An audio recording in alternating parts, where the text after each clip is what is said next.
Hello, class. Welcome to LGLA 2311, Business Organizations. I'm Professor Watson, and I think most of you know me by now, but this is our recording for Chapter 1, Introduction to Business Organizations. I think we'll be able to knock this out in one part today. Chapter 1's not very long, but today I want to talk to you about Chapter 1 and the Introduction to Business Organizations. What organizations why do we have business organizations, and what types of business organizations will we be looking at this semester? Okay, now chapter 1 is just an overview. We're going to talk about each one of the general types of biz orgs we'll be talking about this semester, and then we'll talk about each one as we go forward in the semester. We'll talk about some more of these concepts like liability and taxation and all those kind of things. But chapter 1 is just to kind of give you a taste of what we'll be looking at, okay? If that's what you're looking for, chapter 1, Biz Org, then you found the right place. Let's go ahead and get started, okay? Chapter 1 is just a summary. It's kind of a signpost to what we will be doing this semester, okay? This semester, we're going to talk about generally, what are we looking at? 8 or 9 different types of business organizations. You can see them in your book, or there's also a PowerPoint for this class that you're welcome to, that ought to be in your materials, and you ought to be able to look there and follow along if you like, or review the PowerPoint before you go forward watching the rest of the video, okay? But generally speaking, this semester, we're going to talk about the first and most basic type of a business organization, the sole proprietorship, okay? Then next, a general partnership, a limited partnership, a limited liability partnership, a limited liability company, business corporations, and then professional corporations, S corporations, and we'll talk about what a close corporation is. If that's really any of these could be, any of the corporations could be closed corporations, but we'll talk about those and explain what a closed corporation is, and then we'll talk about each one of these a little bit further as we go forward in the rest of the semester, okay? For starters, I think most of you have probably already had contracts. Some of you may have taken my contracts class. And in contracts, you'll remember we had a chapter on parties, right? Who could even be a party to a contract? Who was recognized as a legal entity, someone that the courts and the government or something that the courts and the government would recognize as an individual entity that had a legal existence, right? That had legal rights and legal obligations and rights that could be protected at law. All right. You will remember that that first, every human being is recognized as an entity, as an individual, right? We have rights in court, but those weren't the only things that did. The rest of the entities, for the most part, that are recognized under law as having rights, as having the ability to sue and be sued and enter into contracts and be parties and own property, those kind of things, are covered as business organizations, okay? If you're not covered, if you're not a legal entity, then you don't really have rights under the law, right? You can't enter into a contract, you can't sue, you can't be sued, you can't own property, right? So Professor Watson, I can enter into a contract, I can sue someone, I can own real estate or have property interests and contractual rights, right? But a ham sandwich cannot, right? It's not a legally recognized entity. A dog or an animal, not a legally recognized entity. But a corporation, a partnership, a sole proprietorship, those, on the other hand, they may be able to contract and they may have rights and also obligations under the law because they are recognized as legally recognized business organizations. This semester, though, we'll talk about, but why so many? Why do we have so many different business organizations, and what are the differences? Okay, so let's talk about those 9 first, just generally to get you started. Then you've got a couple of assignments this week. Let's get those knocked out and turned in. And then as we go forward the rest of the semester, we'll talk about each one of these in much more detail, and we'll talk about the benefits and the burdens of each different type. Okay. So let's take that first one that we mentioned first, a sole proprietorship. All right. A sole proprietorship is simply one person doing business. Okay. Sometimes we call it a DBA, doing business as, right? So if I go out to my curb tomorrow and I take a table out there and I put up a sign that says lemonade $1 a glass, and I just start selling lemonade at my stand, I have created a sole proprietorship. I'm just doing business as myself. Sole proprietorships can have other names. I could do business just as Professor Watson, or Timon Watson, or Timon Jeremy Watson, but I could also do business as Jeremy's Lemonade Stand, right? Or even Lemonade or Us. I could have an assumed name, a DBA, a doing business as named. But since I haven't taken any other formal steps, since I haven't done anything else except go out there and do business, then I would be a sole proprietorship. Okay, a business just owned and operated by one person. Sole proprietorships are easy. We'll learn the effect of that this semester is that a sole proprietorship is basically just a person doing business. I am responsible for everything in that business. I am liable for everything I do in that business. I owe taxes on everything that business owns, and I have the right to run that business. A sole proprietorship. Very simple, requires no formal documentation to set up with Secretary of State's office or anybody else. Just by going out and doing business, you create a sole proprietorship. All right. So you mow somebody's grass, you babysit somebody's kids, you are operating as a sole proprietorship. That's the first type. All right. Number two, the next simplest form of a business organization is a general partnership. Okay, a general partnership. A general partnership is very similar to a sole proprietorship, except it involves two people, right? Two or more. You could have 2 partners, 3 partners, 1,000,000 partners. If you take no other steps to formalize your business, if you just go out and do business, there's one person, it is a sole proprietorship. If you go out and do business and there's 2 or more people, then what you have created is a general partnership. It is a good idea for general partnerships to have partnership agreements, but they are not required. If 2 people go out and start doing business together, they have created a general partnership. All right. That's just a business owned by 2 or more people. In a general partnership, generally speaking, each partner has the right to go out and do business. They have a right to bind the entire partnership. Each partner is liable for the partnership debts, not the company itself, but each of the individual partners is liable for anything the company does. And the individual partners have the ability to bind the partnership even if the other partner doesn't know about it. So if you're going to go out and just start doing business with someone as a general partnership, be careful. Understand that they may be able to enter into contracts or take on debts, and they may do things that you could be liable for as their partner. We'll talk about that a lot more this semester. But generally speaking, a general partnership is owned by the partners. It is run by the partners, and the partners are responsible for all of the partnership's debts and obligations. They can agree between themselves how they're going to split those up, but that's not binding on the rest of the world, right? So if you sue a partnership and you get a judgment against them for $1,000,000, and one partner is broke and he says, okay, well, I'll take the liability. It's not the way it works. If somebody gets a judgment against the partnership, you guys can agree how you're going to pay it if you can agree. But if you don't, somebody sues a partnership or somebody has a debt against a partnership, they can take it against any of the partners that they want. Okay, so be aware, general partnership, but very easy to set up, doesn't require any formal documentation. Although it's a good idea to have a partnership agreement, you're not required to register anything with the Secretary of State's office or with anybody else. A general partnership. All right. Number 3. So number 3 is a limited partnership. All right.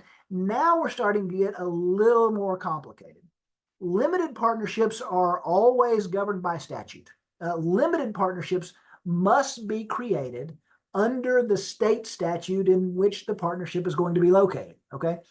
Every state has its own business organization laws. We'll talk about the Texas laws in just a minute. Every state has its own laws on setting up business entities. And you can, generally speaking, you can set your business organization up in any jurisdiction that you want to. Now, If you set up a business organization in Delaware, for instance, and then you want to do business in Texas, you may have to register in Texas. There may be other Texas laws that affect your doing business here. But if you organize your business under the laws of Delaware, then you would follow Delaware statutes. And that's commonly done. Delaware, believe it or not, tiny state, has this very mature, very old business code that has been used for a long, long time. Many corporations, especially, are set up in Delaware. But if you're from Texas, it might be easier for you to set up your limited partnership under Texas laws. But what is a limited partnership? Well, first of all, a limited partnership, as opposed to a general partnership or a sole proprietorship, a limited partnership is going to require formal filings with the Secretary of State's office, okay? And that is going to be governed again by state statute. In Texas, and pay attention because we'll be using Texas law for this class, in Texas, that would be governed by the Texas Business and Occupations Code, all right? In fact, why don't we take a break right there and let me see if I can share something with you. This will be important. Pay attention because you've got a couple of homework assignments coming up. You'll need to know how to find the statutes. You can find it in the assignments, but let me show you how to do it, okay? Let me see if I can share my screen. There we go. All right. The fastest, easiest way to find the Texas Business and Commerce Code is to go to this website, statutes.capitol.texas.gov. And that's capital T-O-L, like the Capitol building, not T-A-L like money. So statutes.capitol.texas.gov. That is a link directly to the state government of Texas, and they have a link to the Texas Constitution and the Texas statutes right there. Log into that website right now.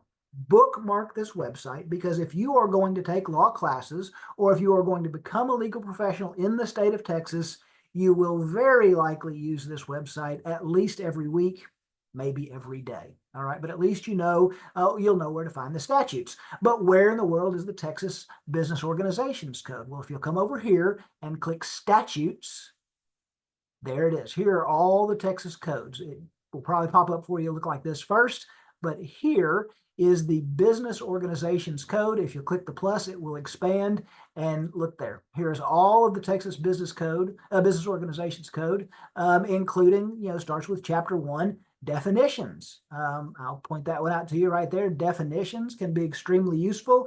In fact, I wouldn't be surprised if maybe you had some homework assignments here coming up soon that were governed by the Business Organizations Code, and you might need Chapter 1 definitions, okay? If you click right here, you'll see that it goes to the actual text of the statute. It usually opens in a new window, so you can always go back. But Business Organizations Code, extremely helpful, okay? Anyway,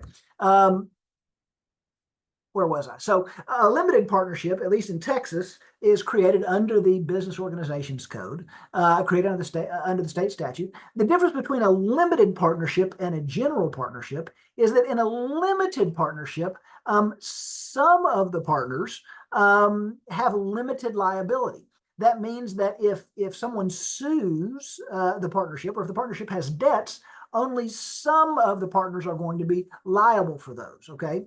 In a limited partnership, you're going to have limited partners and at least one general partner. Now, the whole point of setting up a limited partnership is to limit liability. And so generally speaking, most limited partnerships have one general partner and then multiple limited partners. The difference is the general partner is responsible for all partnership debts. If the limited partnership doesn't have enough assets to cover its debts, then the general partner is responsible for them.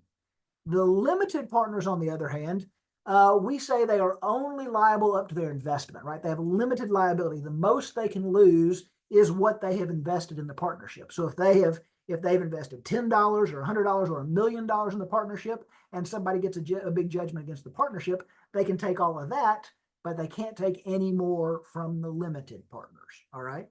Now there's a trade-off. Generally speaking, when you give up liability, you also give up control. So generally speaking, in a limited partnership, the general partner is the one who has all the liability. The general partner is also the one that has the right to control the business. The limited partners are only usually indirectly connected. Sometimes they're employees, but sometimes they're just investors, okay, who don't really have a say in the control of the business. When they got freedom from liability, they also gave up control. So that is a limited partnership, all right? So sole proprietorship, general partnership, limited partnership has to be created under state statutes. The next one is a limited liability partnership. A limited liability partnership is a newer form of business organizations. Not that new for most of you; they're older than you are. But in the terms of in terms of Texas statutes or even the United States, they're relatively new. Okay. A limited liability partnership is a newer type of business entity that provides limited liability for all of the partners. Okay, instead of having a general partner and then limited partners a limited liability partnership. All of the partners typically have limited liability. All right, now.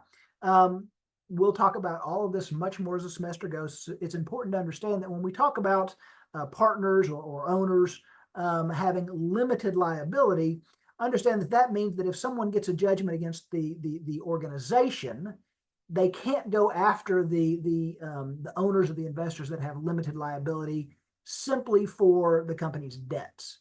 Now, if one of those partners, however, engages in actions that cause liability, if somebody has a lawsuit against one of the limited liability partners themselves, they may still be liable for their own conduct, okay? But they're not going to be liable for just the conduct of the limited liability partnership generally or for the conduct of other partners, all right? So limited liability partnership, again, a little more complicated than a simple limited partnership.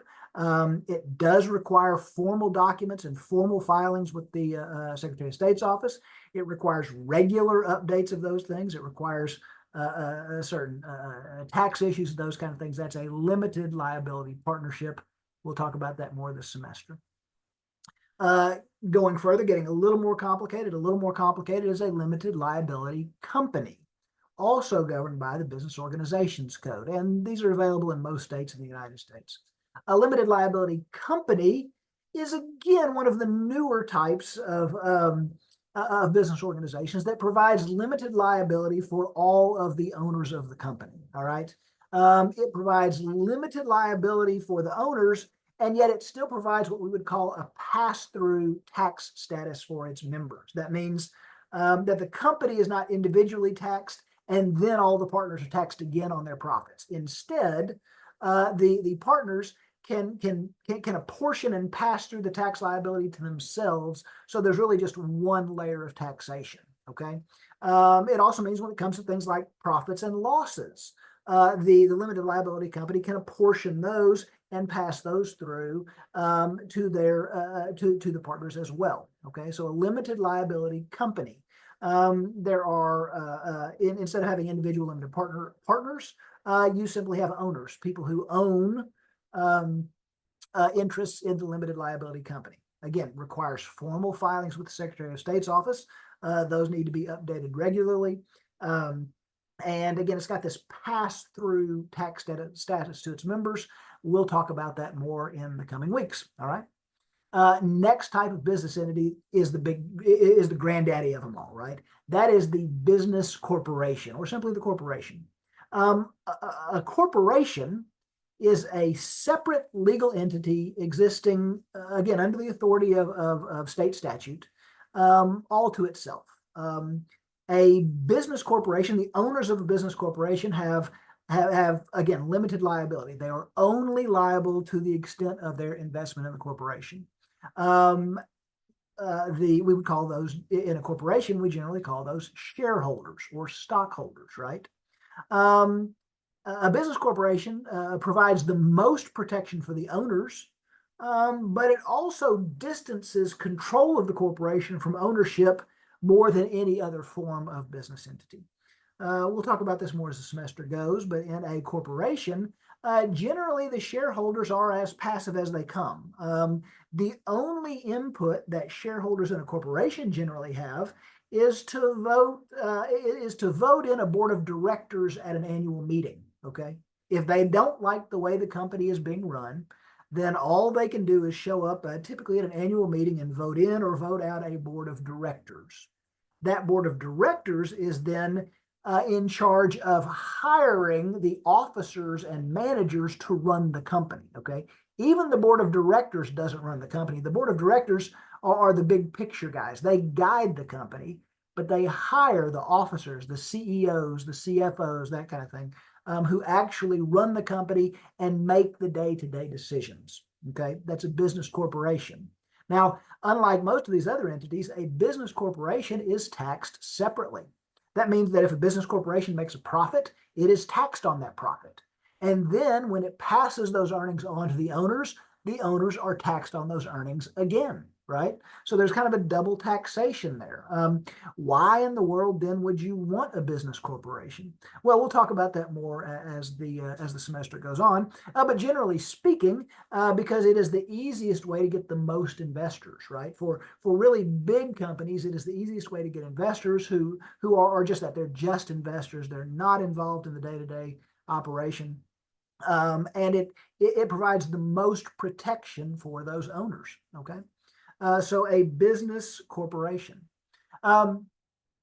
Your book has some interesting information, and you may look at that. We often think of business corporations that our whole the United States is all run by business, and business is all run by these huge corporations, right? American Airlines, Tesla, Microsoft, those kind of companies, Facebook, right? These huge mega corporations.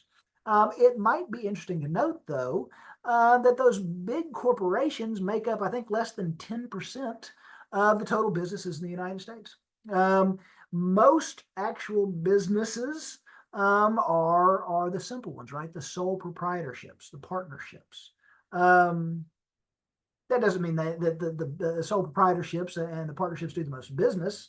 It just means that only about 10% of business entities or less are actually corporations. However, they do a disproportionate share of the business. So most of the business in the United States is handled by these big mega corporations, right? Business corporation. How do you set up a corporation? Again, governed by the Business Organizations Code in Texas or similar state law in whatever state you choose to incorporate your business. Leads us to, I think, two or three more that your book mentions. One is a benefit corporation. Okay, a benefit corporation is really a very new entity. They've only been recognized since about 2010. For some of you, that seems like a long time ago. For some of us old folks, that was just yesterday. But a benefit corporation is a newly recognized type of corporation where the general business of the corporation is to do social good, to do charitable or good work, but secondarily they make a profit. Okay, so a benefit corporation is not a nonprofit, but it is more of a charitable organization or a social benefit organization where profit making is maybe secondary. Okay, so it kind of combines that nonprofit do-gooding with profit making at the same time. A benefit corporation is kind of a hybrid. It's fairly new. We'll talk about those later this semester. Only about half of the states in the United States recognize the benefit corporation. Okay. And then there is the professional corporation. Okay, a professional corporation is a corporation formed, just like it sounds, by professionals such as doctors, lawyers, accountants, engineers. Some states have some other versions of these professional partnerships. They'll have professional partnerships or limited professional companies. But in general, the professional corporation is a corporation formed by, again, doctors or lawyers or a number of professionals in the same business or in the same profession who are joining together to earn money and are working on behalf of the corporation themselves. Okay, so a professional corporation is a way for lawyers or doctors or engineers to do business together in a group, and at the same time limit their liability from debts or lawsuits or those kind of things. All right, so professional corporation. One or two more, and then we'll move on. The last different type of corporation that your book mentions is the S corporation. Okay, the S corporation. The name S corporation comes from the specific subsection of the tax code that authorizes the federal tax code that authorizes how S corporations are taxed. Okay, a normal corporation like American Airlines or Dell Computers or GM, right? We typically call those C corporations because they fall under subchapter C, and they are taxed differently from S corporations. I mentioned that generally corporations are taxed on their income or their profits, and then when they distribute those profits, the shareholders are taxed again. S corporations are special, and they're a little bit different. S corporations are usually much smaller. Usually they often only have one owner, but they always have less than 100. An S corporation is a small corporation that, because of its limited size, is permitted some of the benefits of a corporation, some of the limited liability and that kind of stuff. But they are also allowed this pass-through status on taxes, where they can pass through their earnings to their shareholders so that the shareholders are taxed on the earnings instead of the corporation being taxed on the earnings and then the shareholders being taxed on the earnings after they're distributed. Okay. Why isn't every corporation an S corporation? Well, again, because there is a limit to the size of an S corporation, and because there's some extra technicalities that come along with that. Okay, so an S corporation is a special corporation that is a little bit smaller and that is governed by subsection S of the federal tax code, and it says that S corporations are taxed a little bit differently. So if you set up a corporation, then you apply with the IRS for S corporation status, and that affects the way that taxes are passed through. All right, so an S corporation. The last type of corporation that your book mentions is not necessarily a separate type of corporation. It's more of a way to define certain types of corporation. Okay, and it's called a close corporation. A close corporation. You can have an S corporation that is a close corporation. You can have a C corporation that is a close corporation. You could even have a professional corporation that is a close corporation. A close corporation is a very small corporation whose shareholders are all active in managing the business and that operate more informally. You can think of an S corporation as kind of a fancy family business, right? If a family owns all of the share, if they go to the steps necessary to formally create a corporation. They go through all the filing documents. They go through all the formalities necessary with the Secretary of State's office to create and register and maintain a corporation. But the ownership of that corporation is held by a very small number of people, like a family. Then we call that a close corporation. All right. Got to be careful with a close corporation. It doesn't have to be family. It can be family or friends. The difference between a close corporation like a family business and a big giant C corp like American Airlines is that yes, a close corporation is generally run by that small number of shareholders, but those shares are generally much less transferable, right?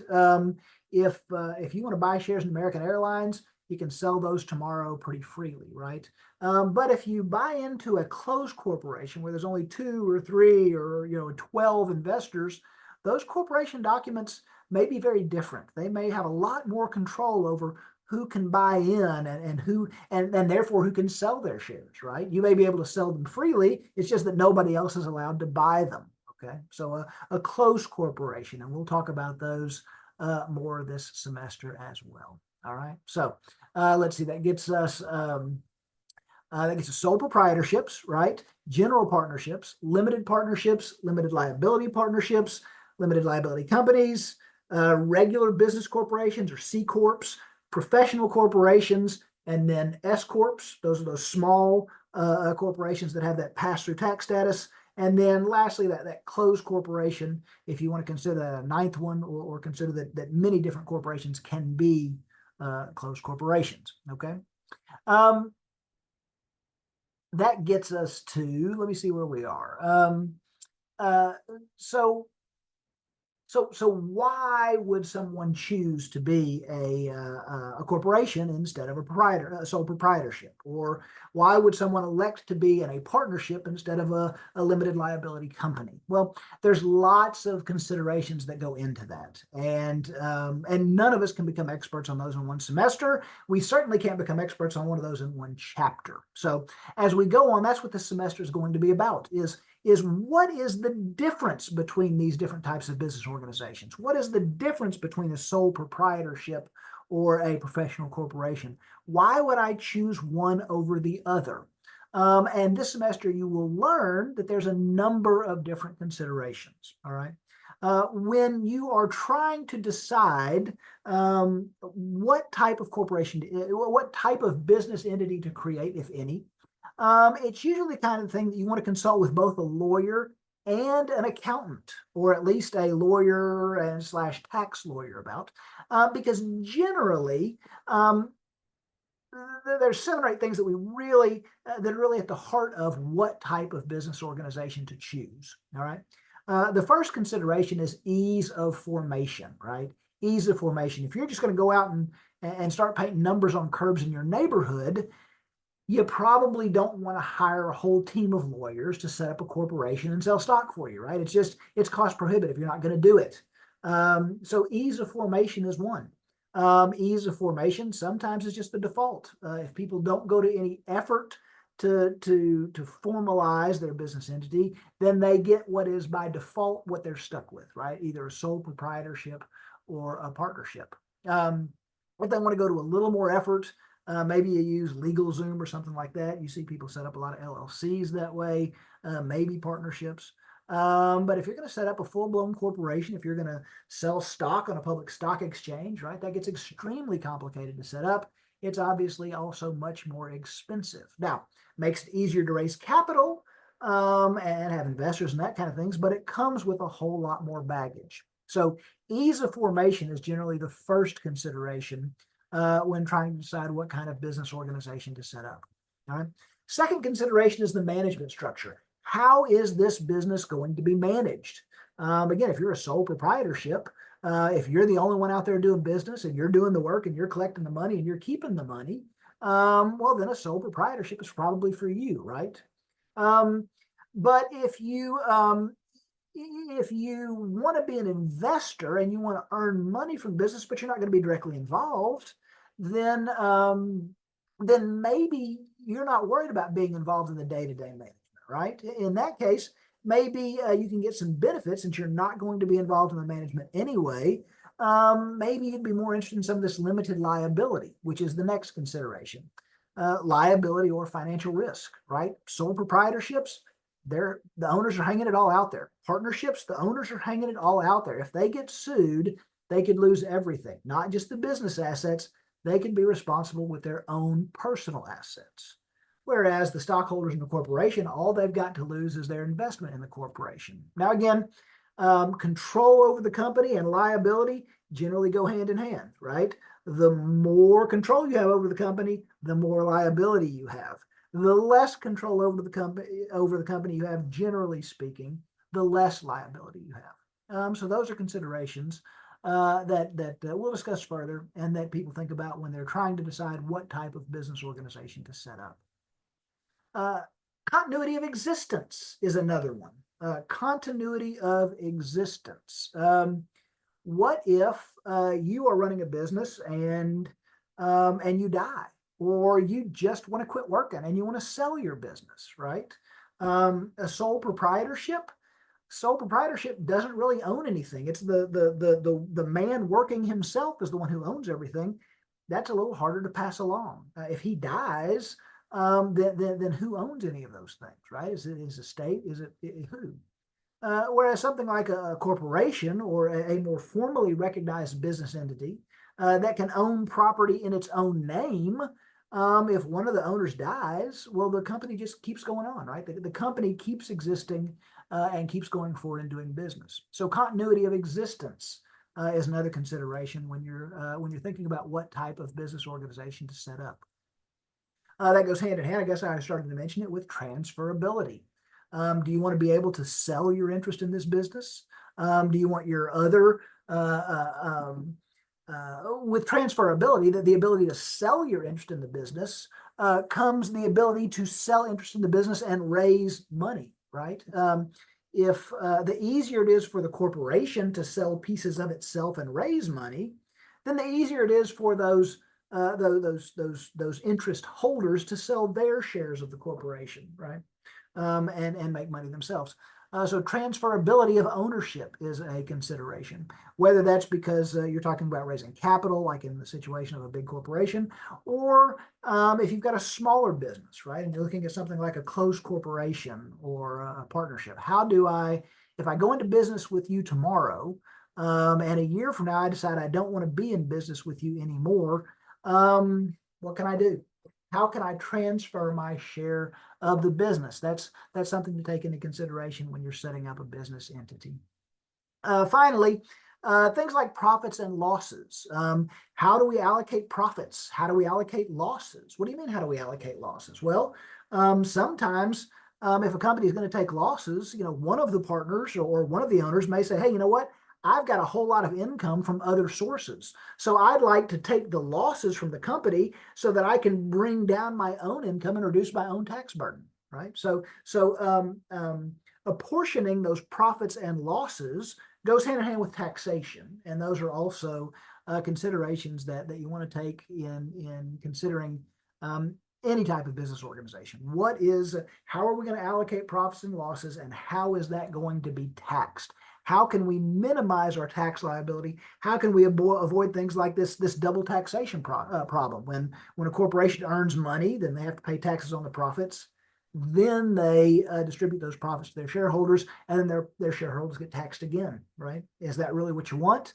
There's a lot of benefits that come with that, but there's that downside to double taxation as well. So taxation is something that we'll talk about this semester with each one of these types of business entities. All right. So that's kind of just a brief overview of what we will be talking about this semester as far as business organizations go. Those are the different types we'll talk about. Those are some of the different considerations we'll be looking at with each type of business organization. Management structure, how is it set up? What is it taxed like? What does its liabilities look like? What does the management structure look like? Those are all things that we'll be looking at with these different entities. Before we move on, though, the first chapter of your book mentioned something important, and that is agency relationships. Okay, agency relationships. Let's think about that. If American Airlines is a corporation, as it is, and if it is therefore its own separate legal entity, then how in the world does American Airlines do business? How does American Airlines go out and negotiate a contract? How does American Airlines itself sign a contract or agree to anything, right? American Airlines, while it's a legal entity, it doesn't actually exist. You can't touch American Airlines. You can touch its buildings and its planes, the things that it bought, the things that it has an ownership interest in, but you can't touch American Airlines. American Airlines itself can't sign a document. Who can? Well, that's where we get agency. Businesses often act through their agents. All right. So again, if you have had contracts, then we've already talked about agency relationships some. We've talked about agents and principals and the duties they owe to each other. And so if you've already had contracts, then you may be able to just breeze through this last part of the chapter. But for those of you who haven't had contracts, or those of you who need a little bit of a refresher, let's talk a little bit about agency relationships quickly, and then we'll be done with chapter 1. All right. Agency relationships. Remember, in every agency relationship, there's at least 3 parties. There's the principal, that's the business or the person who the agent is acting for, right? Then there's the agent. There's the agent is the person who is representing the principal, who is doing the actual negotiating or entering into the actual contracts, right? And then there's the third party. Who is the third party that the agent is dealing with? If you don't have a third party, then there may be an agency relationship, but nothing's really happening, right? So principal, agent, and then the third party that the agent is dealing with. All right. How are agency relationships created? Agency relationships can be formed a couple of ways. They can be formed through an express agreement. That can either be spoken or written out, where somebody specifically says, I am hiring you as an employee. I am making you my agent. You have this authority. You have these obligations, right? That would be an express agreement. Agency can be created through an implied agreement. If I hire you as my HR manager and I tell you, manage my workforce, well, that comes with the implied ability to hire and maybe fire people, right? So even if it's not express, if the necessary authority can be implied from the circumstances, then you may have an implied agency relationship. Lastly, you might have what we call agency by estoppel or apparent authority. All right. Agency by estoppel or apparent authority would be where the agent doesn't actually have authority. You didn't give it to them, or you gave it to, or the principal didn't give them authority, or the principal gave it to them and then took it away. They don't have implied authority. Perhaps they did have authority, but again, the principal took it away, so the agent doesn't have authority anymore. But because of some actions that the principal took, it is reasonable for another person to believe that the agent still has authority, right? Or has some authority that maybe they don't actually have. In that case, we would call that agency by estoppel or apparent authority, where maybe you tried not to give somebody authority, but through your actions or through your inactions, you let someone else reasonably believe that person had your agency, had your authority to act on your behalf, okay? So maybe they're not an actual agent, but the court is going to stop you. They're going to legally prevent you from denying that they are your agent because of your actions, all right? Best current example of that one, Rudy Giuliani and Donald Trump, right? Remember old Rudy after in Mr. Trump's when he ran for election the second time, old Rudy was running around everywhere. He was spouting off spouting off his mouth in the news. He was going and holding rallies in landscape parking lots. He was doing crazy things. And people were constantly asking Trump, does Rudy speak for you? Is he actually your lawyer? Does he actually have your authority to do this? And Trump was very cagey. He never said, yes, he's my lawyer. Yes, he has authority to do that. He always said, I don't know, that Rudy, he's a great guy, but he never denied it. After he told a bunch of people, well, you should listen to Rudy. Now, did he say Rudy is my agent? Maybe not in so many words. In fact, is it possible that he has some letter somewhere that he sent to Rudy that Rudy signed off saying, Rudy, you are not my agent. You have no authority to speak for me. Sign here and acknowledge that you know that, and have 37 witnesses sign it, right? So maybe Rudy didn't have actual authority, but based on his representations, based on Donald Trump saying, hey, you should listen to Rudy. Hey, Rudy's a good guy. And then when people said, is Rudy your agent? He said, I don't know, maybe. That's apparent authority, okay? So actual authority, express authority, implied authority, or authority by estoppel or apparent authority, okay? Different kinds of agency relationships.